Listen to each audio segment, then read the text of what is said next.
Hey everybody, I decided to do another video inside the car. I think this is probably we're going to do a lot of videos in here because it's quiet and a lot of my thoughts really do come in the morning time. And so I think this is going to be a cool spot to do it from time to time. But I want to talk today about letting go. Letting go on so many different angles. But can I share something with you guys? So I record on my phone and I looked at my photos. If you have an iPhone, when you when you go to your videos, you're kind of able to see, like, at the bottom of your phone, your previous photo. So I see these cute little red lips with like glitter on it, right? And last night I noticed that my makeup bag was in my daughter's room. So I don't remember moving my makeup bag upstairs. I thought I left it downstairs. And so my daughter, I looked at my photos. Her cute, bright red lipstick with all the glitter. It's so funny. Do you guys remember being in your mom's makeup? I know I did. So funny. Anyway, she says she likes makeup, so I just wish she'd stay out of mine. But anyway, I wanted to talk this morning about letting go. And I have two perspectives on letting go. I want to talk today about letting go of pain. And I want to also talk about letting go when you desire something. So everything is about letting go. And I want to be completely honest with you. When I first heard about letting go, when I started my journey, I was not receptive to it.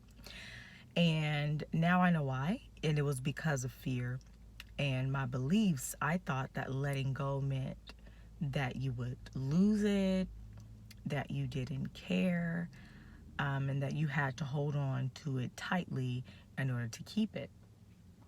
It was a lot of fear that I had. And I found out that letting go is not that.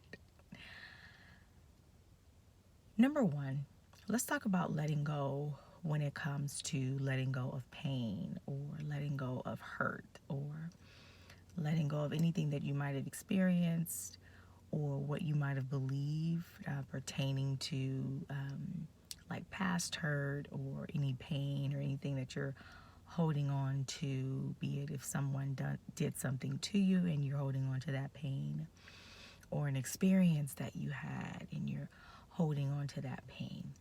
And if you were like me, I held on to this pain because I was afraid of letting that go, because I didn't trust myself to let it go. I thought that by letting it go, as I mentioned earlier, would mean that it would happen again. And it was like I inhaled, but I never exhaled. Can you imagine that? And I had this mentality really ever since I can remember, when it came to fear. I also saw this a lot growing up around me.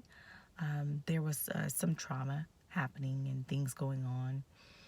And in growing up in my environment, I saw, my mother, and I saw, my father, and I just saw the people in my life that held on to a lot of pain and just hold on to a lot of their hurt. And what I also found out was that they held on to it and they kept repeating the very thing that they didn't want. And that was me. I found myself holding on to past experiences, past hurts, and holding on to them. But what I didn't know was that I was repeating the very thing that I didn't want. And that's what we do when we hold on to pain. Part of your body, the fear in you, right, or part of the brain, the survival part of your brain wants to hold on to it. And really, we store these beliefs, we store the trauma, we store that wound, we store that feeling. And when we store it and we hold on to it, we hold on to the pain, we hold on to it, we think that we're protecting ourselves from it.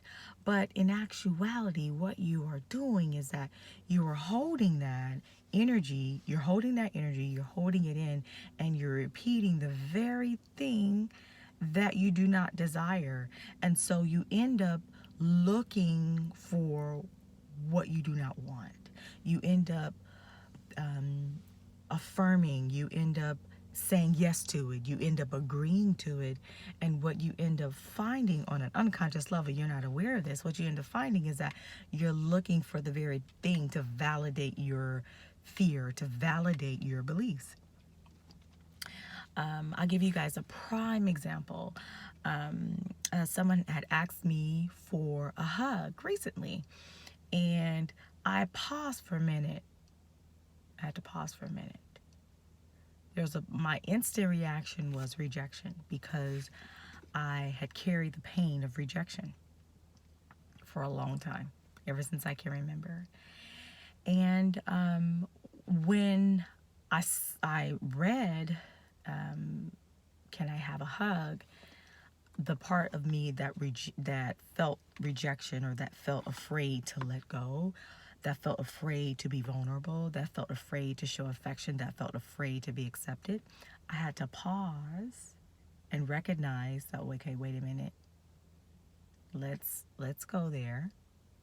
This isn't who we are. This is what we felt we had to adapt ourselves to. And then I had to allow that to release. I had to talk to myself. And I had to allow that to release, and I listened to my true self. And in listening to your true self, you're able to trust yourself.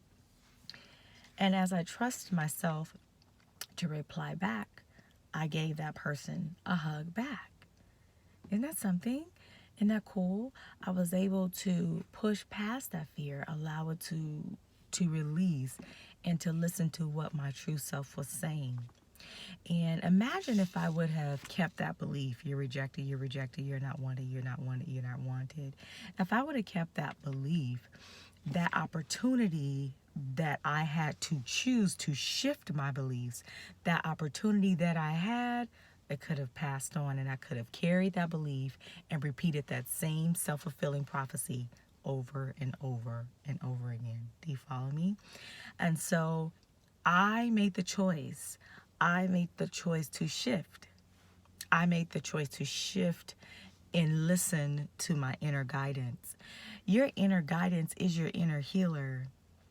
Your inner guidance is given by God, and it shows you the path that you need to take in order to heal you in its totality. But you have to trust it and lean into it. It took me some time, like I said. It might take you some time, but the inner healer, the inner truth within you tells you what to do. And that is a part of you letting go of that pain. That's a prime example of letting go of that pain, letting go of that agreement, so that you can shift and listen to the inner guidance within you to free you.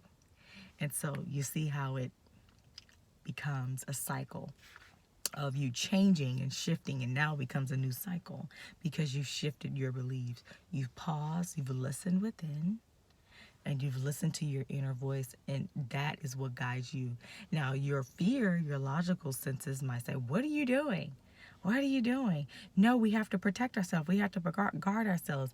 And that is a part of like what you thought you had to be. Many would say that would be like the ego would step in and come in with this fortitude and say, no, we can't, like, no, but that does not free us. That only causes really more unnecessary pain and unnecessary suffering, when really what our soul is guiding us to do and not guiding us to be is to become free. And so that is one example of letting go of pain. I want to shift the perspective now and talk about letting go of things when you are desiring something, letting go of your desires. When you desire something, one thing that I have found to be true, and that is the same perspective. When you are desiring something, you are not holding on to it. When you desire something, you let it go. When you love something or someone, you let it go. When you desire someone or something, you let it go. You're like, what? Why would I let it go? You let it go. This is what I mean. You allow it to be free. You allow it to be free because allowing is trusting. And when you're allowing and when you are trusting yourself. And it builds your confidence. It builds your confidence in yourself, and it also takes you to another dimension, another level. And that is yours, you do not need to hold on for keepsake.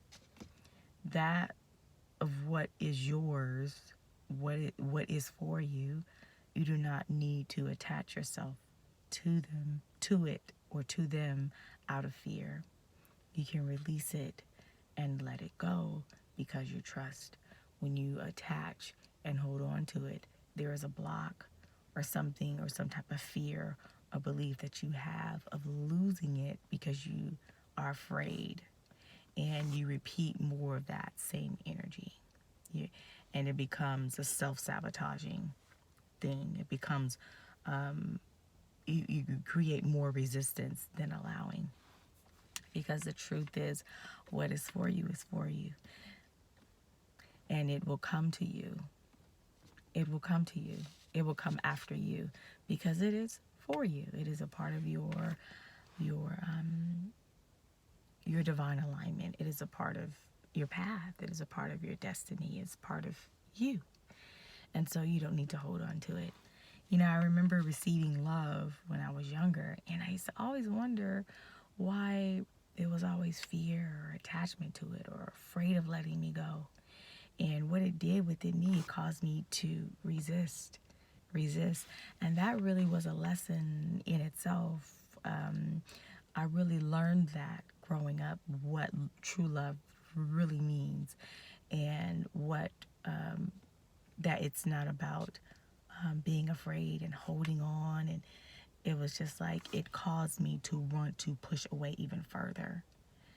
When you allow, when you're free, when you let it go, when you trusting is allowing, when you walk in that, your heart is freer.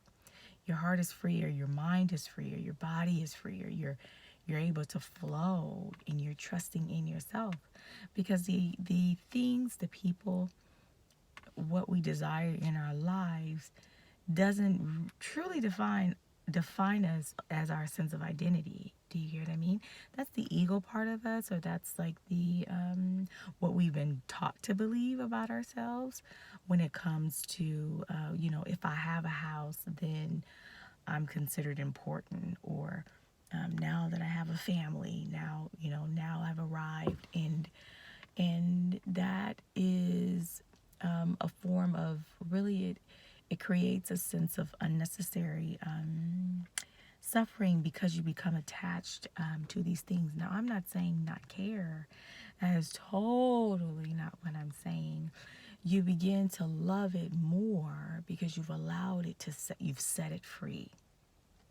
You begin to appreciate it more because you understand that you don't need it to validate who you are, because what comes to you is already a part of you. Do you get what I mean? It doesn't define you. It is a part of your blessing. It is a part of the flow of life. It is a part of what is already in your vortex, what is already for you, right? What is already for you. I give it a prime example. When I gave birth to my first daughter, and I had so much resistance in giving birth to her. And in giving birth to her, I tore a lot because I was just pushing unnecessarily. just attached to the outcome. I was afraid. There was just a lot of tension in my body. And when I finally said, you know what, this is not working, me holding on to this, me holding on to this, me holding on to my body, holding on to my daughter, like this isn't, I have all this fear of dying and all this stuff. You know what, let me release and let it go. The same thing with my marriage. I was just so like, oh my God, I had so much fear of losing it, so much fear of like, just all these things were going on in my mind. Same thing with life, just afraid of dying, just afraid of losing, afraid of, just afraid, fear, fear, fear. And I found myself in so much torment and turmoil within myself. And as time progressed and as I began healing, I just began seeing that the true essence, what freedom really is, Cammie, is letting all of that go. You will find that it will come after you when it is for you. And that's it. And you want that. You don't want to feel like you have to hold on to something tight. You want to be able to be free.